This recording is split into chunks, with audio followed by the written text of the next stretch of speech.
D G I S P R کی جانب سے میاں نواز شریف کے ساتھ کوئی ڈیل کرنے کا امکان مسترد کرنے کے باوجود جو اسپیکولیشنز ہیں، جو افواہیں ہیں، اس کا سلسلہ جاری و ساری ہے۔ اس کی وجوہات کیا ہیں؟ وہ کون سے عوامل ہیں جو اس کے پس پردہ کار فرما ہیں، اور یہ افواہیں کس حد تک سچ ثابت ہو سکتی ہے، اس پر بات کریں گے۔ میں ہوں ملک ظہیر بابر۔ اگر آپ نے چینل یہ سبسکرائب نہیں کیا تو آپ سے درخواست ہے کہ آپ یہ چینل سبسکرائب کریں۔ ناظرین، پاکستان کی جو سیاسی تاریخ ہے، اس میں ڈیل کرنا اور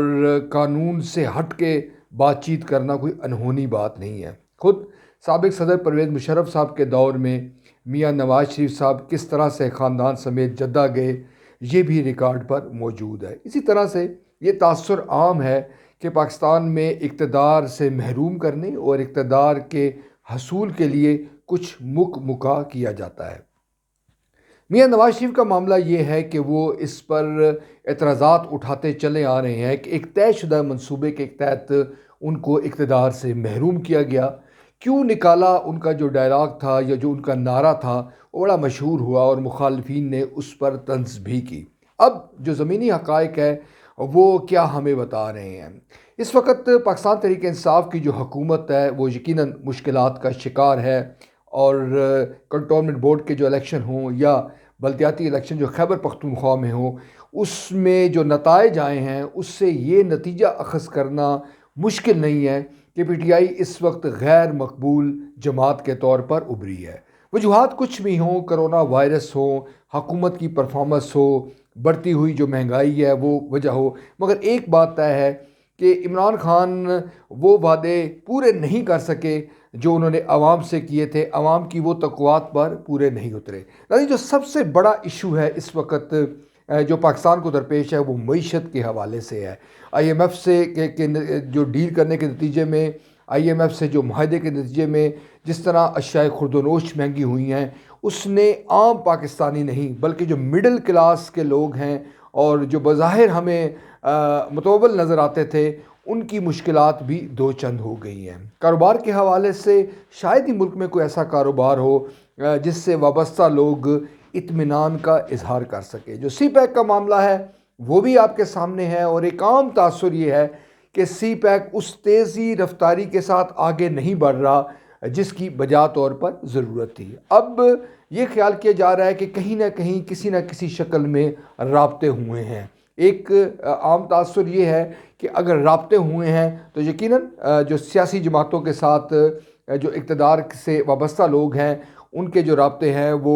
ڈھکی چھپی بات نہیں، اور ہونے بھی چاہیے تاکہ ملک کو مسائل سے نکالا جا سکے۔ مگر موجودہ جو صورتحال ہے، جو نئے سال کی آمد کے ساتھ ہی ایسی جو اسپیکولیشن ہے، اور بالخصوص مسلم لیگ نون کے جو ذمہ دار لوگ ہیں بڑے اعتماد کے ساتھ وہ اس قسم کی باتیں کر رہے ہیں کہ نواز شریف صاحب جلد پاکستان میں آئیں گے، مقدمات کا سامنا کریں گے، عدالتوں سے ریلیف ملیں گے، نئے انتخابات ہوں گے اور چوتھی مرتبہ وہ وزیر اعظم بنیں گے۔ اس ضمن میں ایک اور جو خبر ہے وہ بھی قومی میڈیا میں گردش کر رہی ہے، اور یہ کہا جا رہا ہے کہ اس کی صداقت پر بھی سوال اٹھائے جا سکتے ہیں کہ جو مختلف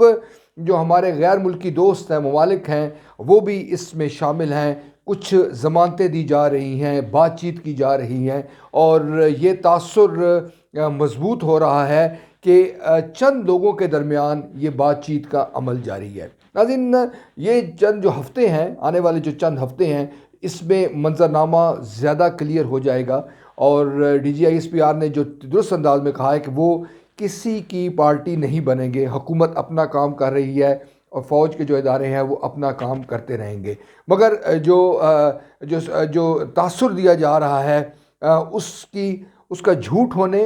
یا اس کے سچ ہونے کے متعلق آئندہ 2-3 ہفتے بڑے اہم ہیں۔ ہمیں یہ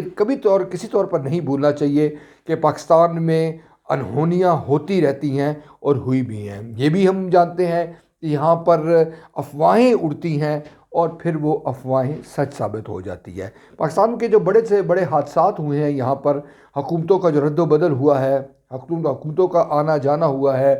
کسی نئی شخصیت کا برسر اقتدار آنا ہوا ہے، کسی جماعت کے جب اقتدار میں آنے کے متعلق افواہیں اڑی ہیں تو وہ اکثر اوقات سچ ثابت ہوئی ہیں۔ وزیر اعظم عمران خان کا معاملہ یہ ہے کہ وہ یقینی طور پر